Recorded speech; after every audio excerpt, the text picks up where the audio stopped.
O Natal passou. Natal passou e aquele Papai Noel ainda não veio. Aquele Papai Noel que todos os patriotas esperam e aguardam. Mas tem uma semana pela frente ainda.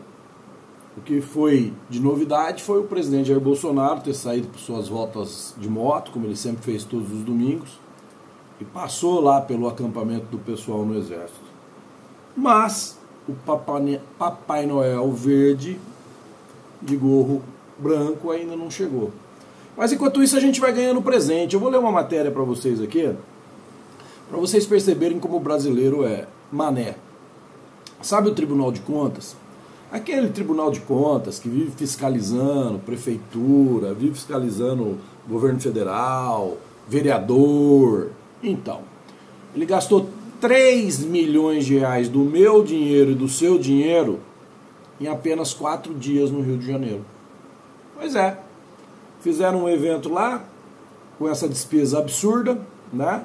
Para ser bem mais exato, eu vou ler aqui para vocês: R$ 2.976.980,64.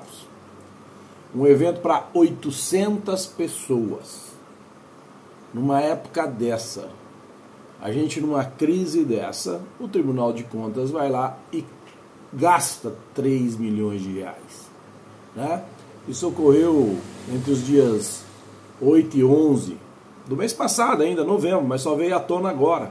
Porque quem fiscaliza o Tribunal de Contas se ele é o órgão fiscalizador, né? Então teve coffee break, almoço, jantares, recepções, coquetéis, cerimônias e os mané pagando tudo, né? O TCU parece gostar muito de festas. Sempre tem uma dessa por aí. A gente sempre tá vendo, né? Então a gente fica... Vocês sabiam que tem ministro do TCU também? Eu tava lendo aqui, ó.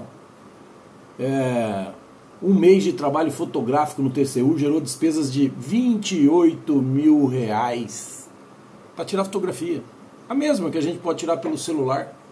Cada um pode fazer a sua e depois usar no site, né? E o TCU ainda tem que dar algumas explicações. Isso é porque é Natal, tá, gente? A notícia de abertura aqui é porque é Natal, né? As mordomias como telefone, TV a cabo para os ministros, tudo isso é contra a lei. Mas somos todos mané. Então, é aí que a gente fica meio perdido, né? Enquanto o Papai Noel verde não vem, os mané vai tomando, é só no nosso, gente. Pelo amor de Deus, é só no... Sabe, Eudes Figueiredo, amigos da Mix FM, quando a gente lê uma matéria dessa, né? Que o Bolsonaro é o presidente com o maior número de vetos derrubados pela Câmara, sintetiza bem toda essa oposição que ele teve durante os 4 anos de governo dele, né? Se articularam de uma tal forma, tanto o consórcio da mídia, que perdeu a teta, o dinheiro público, como também a máfia da política, aquela corrupção sistêmica que acabou durante esses 4 anos, é só você ver os resultados, né? Isso sintetiza bem como é que ele foi boicotado, como é que ele foi prejudicado no seu governo pelos próprios deputados. No começo, Amando do Nhonho, né, que depois nem candidato pôde sair, de tanta que a popularidade dele foi a 0 no Rio de Janeiro, por ele ser oposição ao Bolsonaro, né. Aí junta-se aos ministros do STF, que nunca interferiram tanto no governo, na parte executiva, como interferiram agora, né. E aí a gente vê todo esse resultado. A verdade, o que aconteceu foi que o sistema soltou o condenado, descondenou ele para que ele fosse candidato. O sistema colocou o Alckmin ali do lado. Vocês não acham que o Alckmin é amigo do Lula, não, gente. Tem nada a ver isso. O Alckmin não é amigo do Lula. O Alckmin está ali para dizer: olha aí, Lula, pisou na bola, se lambuzou no melzinho público, o Alckmin entra no teu lugar. É isso. Foi tudo muito bem arquitetado. Se juntaram todos contra um, inventaram, multiplicaram mentiras. Vocês avaliam bem o psicológico de uma pessoa que ficou recebendo programas de rádio nas 2 últimas semanas dizendo que o país ia quebrar, que ele ia passar fome e que o novo governo ia dar picanha e cerveja. Enquanto o outro não teve oportunidade nenhuma. Perderam lá quase 100 mil inserções de rádio. Isso prejudica na campanha? Só acha que não prejudica os militantes. As punições que ele sofreu durante o pleito eleitoral, só ele sofreu.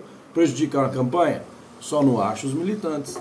Então, dizer que o Bolsonaro é o presidente que mais vetos teve da Câmara dos Deputados é aquele selinho de dizer assim, militante, por mais que você diga, mesmo com toda a dificuldade, mesmo com guerra, mesmo com pandemia e mesmo com o boicote do sistema, os 4 anos que o Brasil viveu à frente com o Bolsonaro foram os melhores desde a nossa democratização.